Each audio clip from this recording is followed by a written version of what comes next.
매일 성경 묵상을 돕는 해설 가이드입니다. 안녕하세요. 묵상 코치입니다. 함께 읽고 나눌 말씀은 예레미야 18장 13절에서 23절까지 말씀입니다. 엄중한 경고를 무시하고 완악하게 행동하는 이스라엘의 행태에 여호와께서 절망하십니다. 여호와 백성이라는 이스라엘이 여호와를 잊고 우상 숭배에 빠져 멸망의 길만 찾아갑니다. 13절에서 17절을 보겠습니다. 13절에서 17절은 배반과 그 결과에 대해서 말합니다. 민족들 가운데서도 찾아볼 수 없는 끔찍한 일을 이스라엘은 아무런 부끄러움 없이 행했습니다. 악함에 있어 이스라엘에 비교하면 다른 민족들이 초라하게 비칠 정도였습니다. 여호와께서 이스라엘의 심한 가증한 일에 놀라십니다. 이러한 일은 여호와를 잊고 다른 신들을 숭배하는 것을 가리킵니다. 이스라엘의 형태가 얼마나 황당한지를 창조질서에 속하는 주변 자연 환경과의 비교를 통해 고발합니다. 레바논 높은 산들의 정상을 덮고 있는 눈이 사라질 수 있겠는가? 먼 곳에서 흘러내리는 찬물이 마를 수 있겠는가? 레바논의 만년설이 녹아 사라져버리거나 요단강에 물을 공급하는 헤르몬산의 수원이 고갈되는 일은 전에도 없고 앞으로도 없습니다. 자연도 창조주께서 정한 질서에 순응하여 사는데 이스라엘은 전혀 그렇지 않습니다. 이스라엘이 여호와의 백성이라면 그분께 속해 그분을 섬기는 것이 마땅함에도 이스라엘은 여호와를 잊고 우상에게 분향했습니다. 레바논의 만년설도 정상을 만나면 사라질 수밖에 없음을 알고 변함없이 자리를 지키고 요단강도 헤르몬산의 수원을 벗어나면 마를 수밖에 없음을 알고 떠나지 않습니다.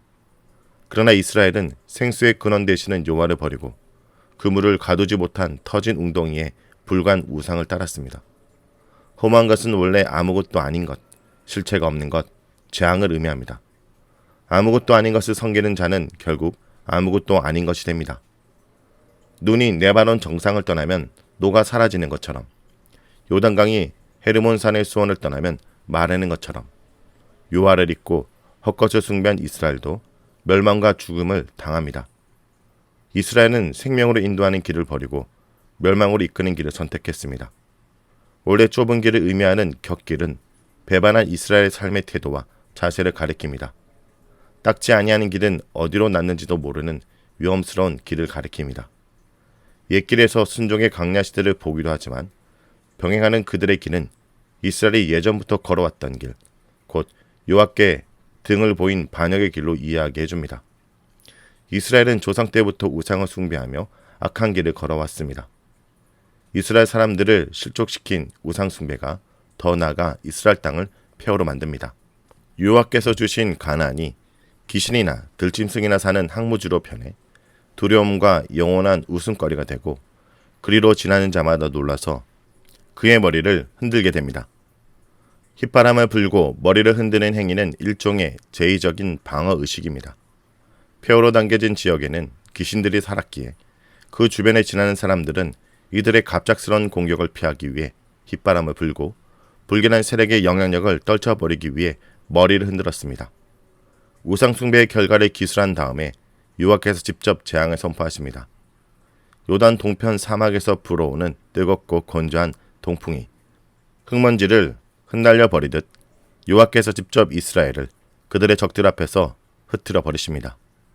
이스라엘이 곁길로 가면서 여호와께 등을 보인 것처럼 재난의 날에 여호와께서도 이스라엘에게 등을 보이시고 얼굴을 보이지 아니하십니다.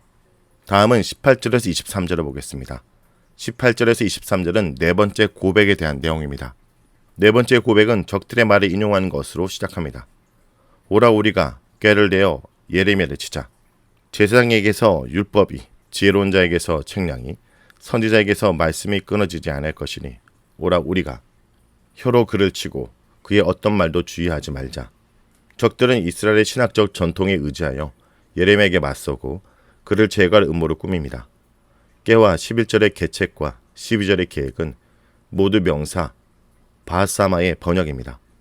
자신의 계획대로 살아가는 자들이 여호와의 계획을 선포하는 예언자들을 제거할 계획을 꾸밉니다. 혀로 그를 치고는 아마도 말로 싸우자는 말 같은데 구체적으로는 의미가 불분명합니다. 그의 어떤 말에도 주의하지 말자는 사회적 고립을 의미합니다. 그들은 예레미야의 존재를 철저히 무시하고 그를 하나님의 예언자로 인정하지 않습니다. 적들의 에워싸여 고립된 예레미야는 공의로우신 재판관 여호와를 찾아갑니다.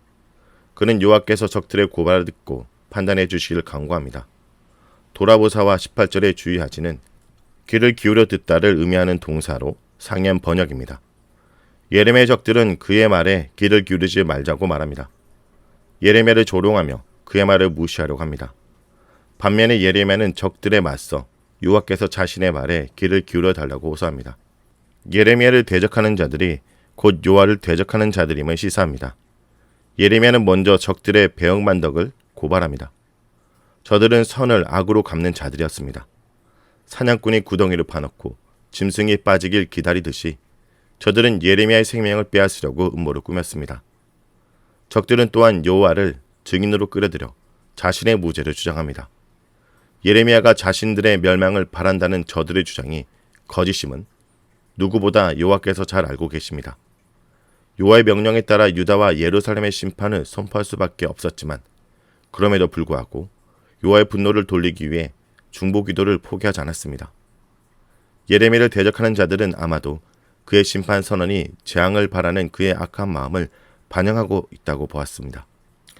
소록 여호와께서 심판을 결정하셨을지라도 이를 연기시키거나 취소시키기 위해 노력했어야 하는데 속으로 멸망을 원했기에 그렇게 하지 않았다고 예레미야를 고발했던 것 같습니다.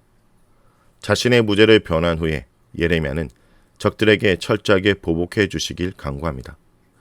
그들의 자녀를 기근에 내어주시며 그들을 칼의 세력에 넘기시며 그들의 아내들은 자녀를 잃고 가부가 되며 그 장정은 죽음을 당하며 그 청년은 전장에서 칼을 받게 하시며 주께서 군대로 갑자기 그들에게 이르게 하사 그들의 집에서 부르짖음이 들리게 하옵소서.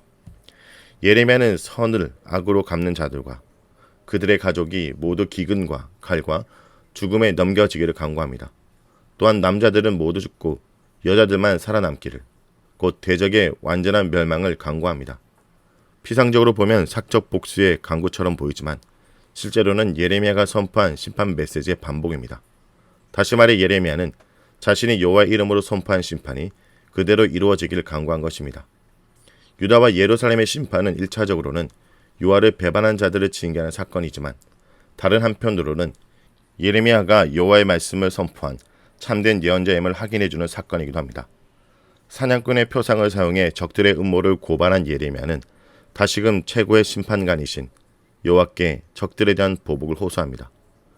여호와는 적들의 계략을 속속들이 아시기에 박해당하는 자를 구해주시고 또 박해하는 자를 심판하십니다. 적들의 악과 죄를 용서하지 마시고 그들을 여호와 앞에서 넘겨지게 해달라는 간구도 위에서 언급한 것처럼 공의의 집행을 요청하는 말입니다. 여호와의 공의는 의인의 구원과 악인의 멸망을 통해 그 모습이 구체적으로 드러납니다. 주께서 노하시는 때에 예레미야의 적들은 심판받을 것입니다. 여호와의 심판 성취가 곧 예레미야가 간구하는 보복입니다. 자, 여기까지가 예레미야 18장 13절에서 23절까지 말씀입니다. 오늘 말씀을 통해 우리는 무엇을 묵상하고 적용해야 할까요? 예레미야는 백성들의 음모에 대해 하나님께 탄식합니다. 백성의 중보자였던 예레미야가 백성에 대한 저주를 서슴지 않는 것에 대해 놀람을 금할 수 없습니다. 이것은 예레미야 자신도 이제는 어쩔 수 없이 그 백성들을 포기해야 할 상황에 이르렀음을 암시해 줍니다. 자신을 죽이려고까지 하는 그들에게서 더 이상 아무것도 기대할 수 없습니다. 예레미야의 이 같은 의분에 찬 기도는 유대 백성에 대한 개인적인 보복 감정이 아니라 그 땅의 공의가 실현되기를 바라는 마음에서 비롯된 것입니다. 성도 여러분, 우리도 이 땅에서 불의가 패하고 하나님의 공의가 승리하기를 기도하는 자가 되길 간절히 바랍니다.